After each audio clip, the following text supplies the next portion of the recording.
ruled out in the Game 4.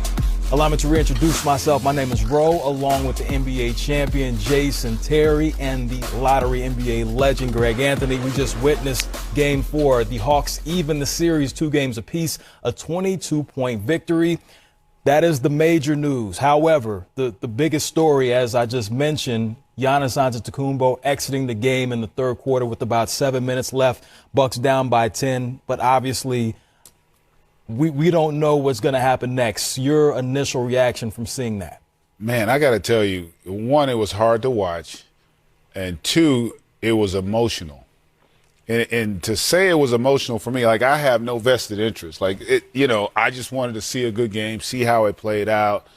But that was just such a painful sight to see Giannis. He's worked his tail off, he's playing, giving it his all, finally on the cusp of having a chance potentially to win a championship.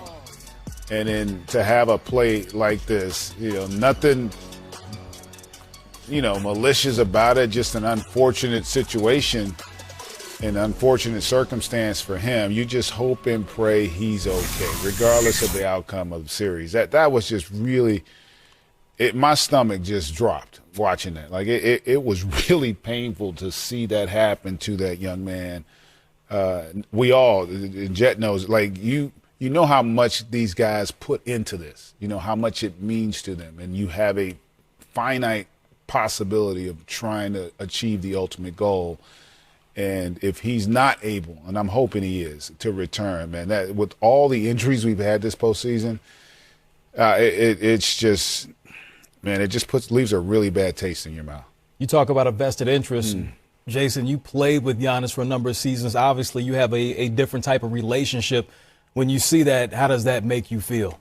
Well, being close to Giannis and in that locker room, I know what drives him, and that is to win an NBA championship. And to see, possibly, him not be able to achieve that goal when he's in his best position that he's been in his career is utterly disappointing. But again, I think you said earlier, he's 26 years old, and hopefully it's not significant, and he can bounce back, get some treatment, and be right back in there, ready to fight for his team. But definitely a disappointing moment, obviously in a situation where they could have taken a 3-1 lead. But, don't take anything away from Nate McMillan and those Atlanta Hawks. Without their star, Trae Young, they gave their best performance of the year. And it wasn't a game where somebody came out and played extra hard. I mean, Lou Williams had a great start, 5 for 5 to start out. But, collectively as a group, they were the much more aggressive team. And you can tell they were desperate. And they came out and got a much-needed win tonight. No question about it. You talk about collectively, they had 6 players in double figures talking about the Hawks.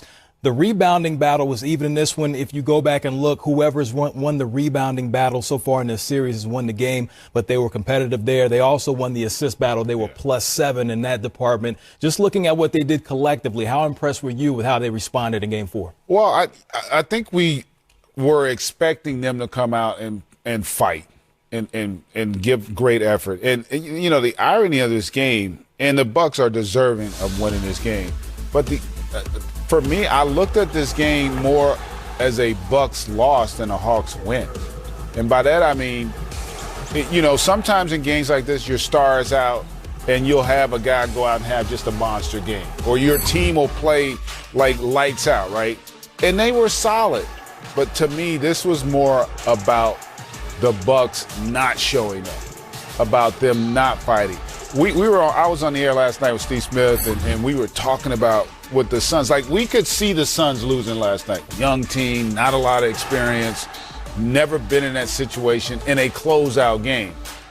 And going up against a team, obviously, with Paul George, great player, and that team was battle-tested. This one's going to sting if you're a Milwaukee Bucks player, fan, coach, because they did not come out competitively. I was shocked at how, just blasé they were. Like, they just were lax. And really what happened was they played so poorly that it gave Atlanta confidence. Like, it allowed Atlanta to feel like, we can win this game, because they never really made a stand. They never came out and showed that they wanted to game. And that, honestly, That was probably the most disappointing performance I've seen this entire postseason.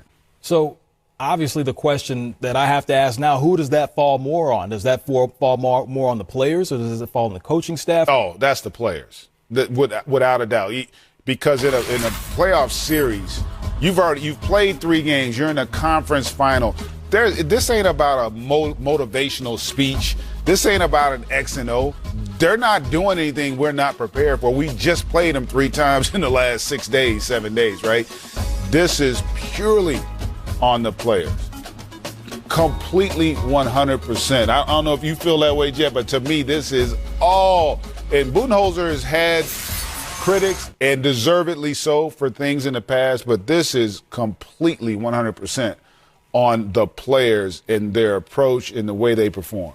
Yeah, definitely on the players, but at some point, I mean, the way they started the game, I mean, offensively, there was no rhyme or reason to what they were trying to do out there. They turned the ball over. They didn't attack the paint, which has been the biggest part of their game throughout while they're having success. So at some point, I mean, does the staff step in and look, timeout. Look, guys, we got to focus. Focus in on the task at hand, and let's get back to doing what's made us successful. But again, like D.A. said, the coaches can't shoot the ball for you. They can't play defense for you. And from an inner team, you got to find somebody in that locker room that has to step up and take ownership. But, you know, it's a series. It's 2-2. You'll go back home now. Whatever the situation is with Giannis, you'll figure that out in the next 24 hours. And you'll have to come ready to play. I mean, it's not just going to happen. This is the Eastern Conference Finals. Both teams are good. They've gotten to this point. And so, man, you've definitely woken up a beast, though. You've given the Atlanta Hawks confidence, and they've beaten you on your home court before. So they'll be pumped up. It's a series now. Yeah. Definitely. Home court has been taken back by the Atlanta Hawks right now. We know at the beginning of the game, the big talk was about Trae Young, who would miss this game with that bone bruise on his ankle after stepping on the ref's foot in the previous game. Now, GA, looking at this series now, shifting to Game 5, looking ahead, we still don't know Trae Young's status. We obviously don't know Giannis' status yet. But what is the approach now for each team going into Game 5? And we know Game 5s are always very pivotal. Well, I think if you're Nate McMillan with his young crew, what was great about the win was they didn't do anything special. Like, that was the positive. Like, you didn't have an out-of-body experience. You didn't have somebody do something that they're not capable of. Like, because, you know, Bogdanovich started to make threes, but he was 7 of 19. He didn't wow you. Kevin Huerter was just 7. You know, he didn't shoot it great, other than Lou in terms of his field goal percentage. And then Capella, you know, he's just shooting layups. They didn't wow you. Cam Reddish was terrific off the bench. But when I say that, it's not a knock on Atlanta. Like, and it's a compliment to say that they won this way in a dominant fashion, I should say, when nothing special happened. Normally, when you beat a team by 22 in a conference final, one or two things happen. You had a special game on your end, or they laid an egg. And that's my point. So they laid an egg. So if I'm Nate McMillan, potentially we get Trae back. Potentially they don't have Giannis. Now you're going to literally have the same role that you just saw with Milwaukee. So you get to learn from their experience of not bringing the effort and the energy, because you don't know how Milwaukee will respond after this kind of performance. This puts a little bit of doubt in you. Now, this is where, from a coaching standpoint, Budenholzer is going to have his work cut out, because he's got to get his guys to regroup. There's a lot of anxiety in that locker room right now. And it's not just the game. One thing to have it with the game, but now you're also dealing with the uncertainty of your best player. And make no mistake about it, he is their best player. And not to have him, potentially, that can be unnerving. And I just want to focus the light on the positive, though, for the Atlanta Hawks. Yeah. You look at Lemon Pepper Lou, 34 years old. Listen, hey, his game is magic in the city of Atlanta. I think you know exactly what I'm talking about. So the first time he started a playoff game, he goes for 21 in this one, 8 assists, 0 turnovers. You see the field goal percentage. Jet Terry, I'm coming to you because you were a starter, but then you also were a reserve. But then there were moments where you were called on to come in, and you performed admirably so many times when the Jet was on the runway. What is Lou Williams feeling right now after this game? Well, Lou's feeling very confident. Obviously, they found a plan of attack. It's very similar to what Trae Young was doing. You put Brook Lopez in the pick and roll. He's in a deep drop coverage, and now you can survey the floor, get your mid-range jumper off, which we know Sweet Lou has killed people over his career with. And then if he gets behind the defense, he can throw the lob to Capella. So there it is. Jet Terry breaking it down. Now we'll send it to his former head coach, Coach Budenholzer.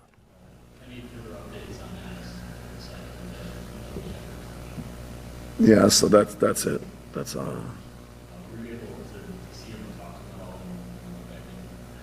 yeah, you know, he's in the locker room with the guys and just address the group and you know, but nothing, you know, above and beyond, or you know, we'll see how he is tomorrow.